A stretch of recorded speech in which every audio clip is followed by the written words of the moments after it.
আমি ওনাকে বাবার মতোই শ্রদ্ধা করি, আর এখন সম্পর্কে উনি আমার বাবাই হন, আমি ওনার স্টেপ ডটার।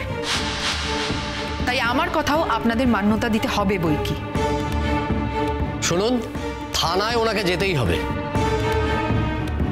কারণ পজিশন এবং পাওয়ারের দিক থেকে উনি অনেক বেশি শক্তিশালী, অনেক বেশি স্ট্রং। আর এই মেয়েটা ভালনারেবল।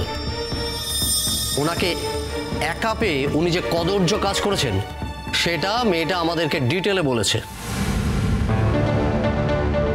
আর সেই মুহূর্তের প্রমাণ তো আমরা কিছুতেই দিতে পারবো না। এক্ষেত্রে একটা মেয়ে যদি বলে তার অসম্মানের কথা, তার অপমানের কথা, আর উনি যদি সেটা স্বীকার করে নেন, তাহলে কেসটা হয়তো বেশি দূর গড়াবে না।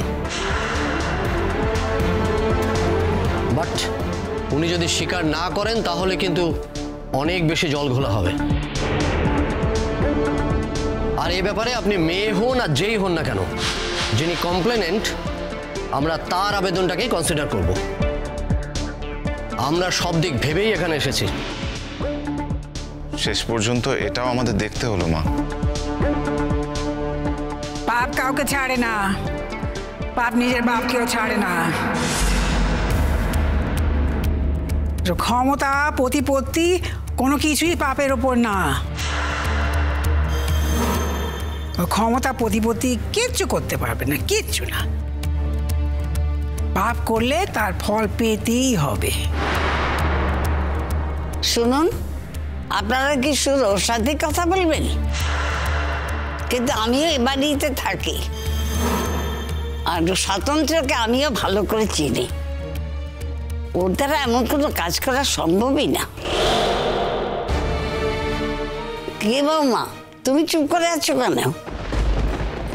তুমি কিছু বলো। দেখুন, আপনাদের যদি মনে হয় যে আপনারা আমাকে অ্যারেস্ট করবেন, আমি যতই না বলি না কেন,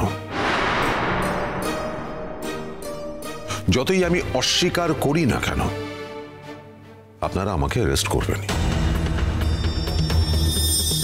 আর আমি যেটা করিনি সেটা আমি বরাবর স্ট্রেট ফেসে অস্বীকার করে যাব।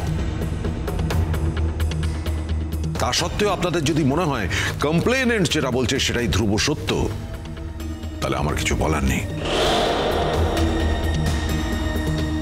আমায় অ্যারেস্ট করুন, চলুন। না,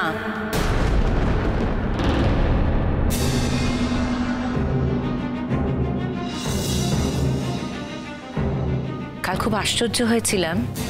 তুমি আমাকে একটা প্রশ্ন করেছিলে বলে, তুমি আমায় জিজ্ঞাসা করেছিলে যে আমি তোমার কথা বিশ্বাস করি কিনা।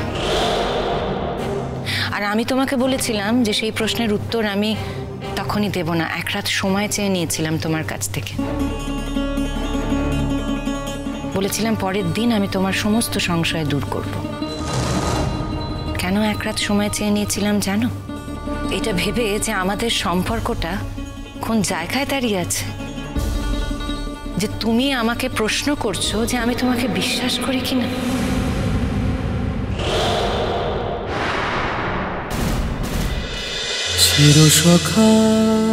চিরসখা সোম থেকে রবি প্রতিদিন রাত ৯টায় স্টার জলসায় ও জিও হটস্টারে।